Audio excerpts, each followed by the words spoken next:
head.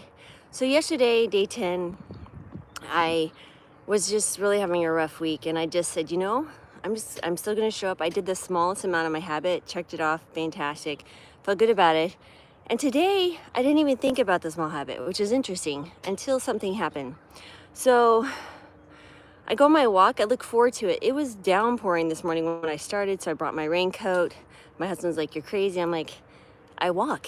I walk in rain or shine. I'm like the postman. So that's my anchor habit. So if you're new to this, I'm basically challenging myself alternating days, well, except on the weekend I'm running twice, is strength training with jump roping at the end, and then the other days running. And the running entails doubling every week, well, adding half a mile. So I'm up to a mile. So I'm on my second week, day 11.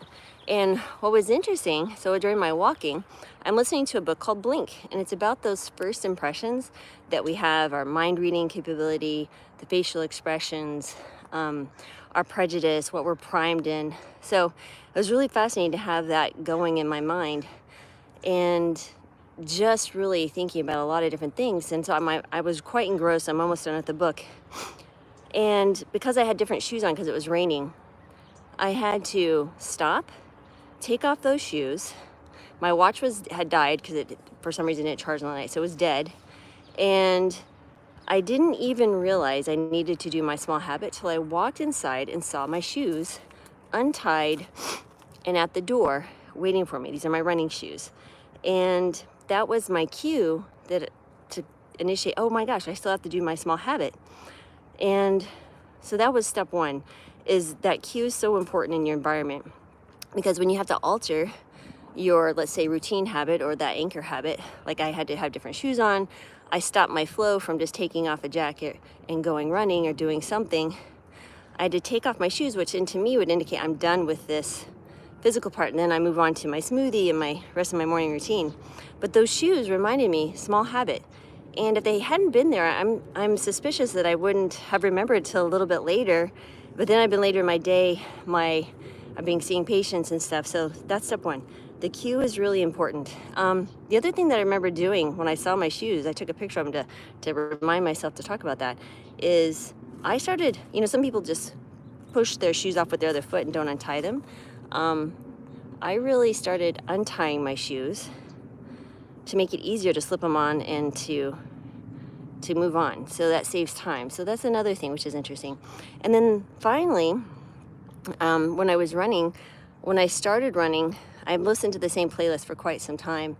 I looked down at my watch, which I had already taken off to put on the charger, but I had made that habit to click the start button, and it wasn't there. I was like, oh, but there's a well-worn, you can see where I wear my watch all the time. The other piece of that is, when I was done, I was listening to the music, and this is only my second week of running the same route. So once the loop is just a little over half a mile, the second loop, of course, puts you over a mile. And during that, just this short period of time, I'm already understanding where I should be to keep pace with one song, two songs, three songs, or four songs. And the last time I ran, which was, what is today, Thursday, Tuesday, I remember distinctly pushing my stopwatch and where that music was. So there was this cue of like, you're done. So interestingly enough, I didn't have my watch because I like to see what my pace is, what I'm doing. But I came in much faster, and I waited, and I was like, wow, this is about a good 20 seconds faster than I did on Tuesday. So I know I was already on good pace because I hadn't finished the song like I did on Tuesday. And then I also went down to touch my watch, but it wasn't there.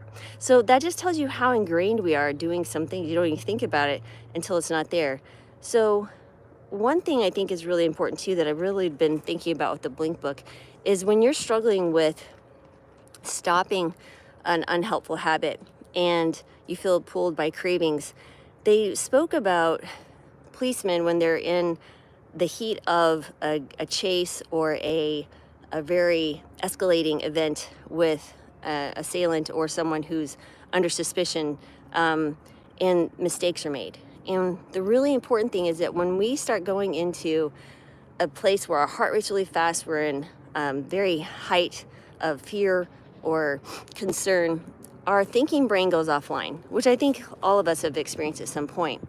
But the way to pull back on that is to give yourself time, space and time. And that's the valuable lesson to be learned in mindfulness. Why that deep breath and that stepping back and intentionally asking yourself, creating the habit to pause before you do anything will make it easier to make a different decision, because you're putting space and time between what you normally would react to, your reptilian brain, your caveman or woman brain responding. So anyway, those are just some thoughts. I'll probably do something later on the video today to do more around that. But those are my initial thoughts, and I hope you found this helpful, because I found it really helpful and insightful about things. So anyway, you guys have a blessed day, and I will see you later. Have a good one. It's now sunny again, of course. Bye.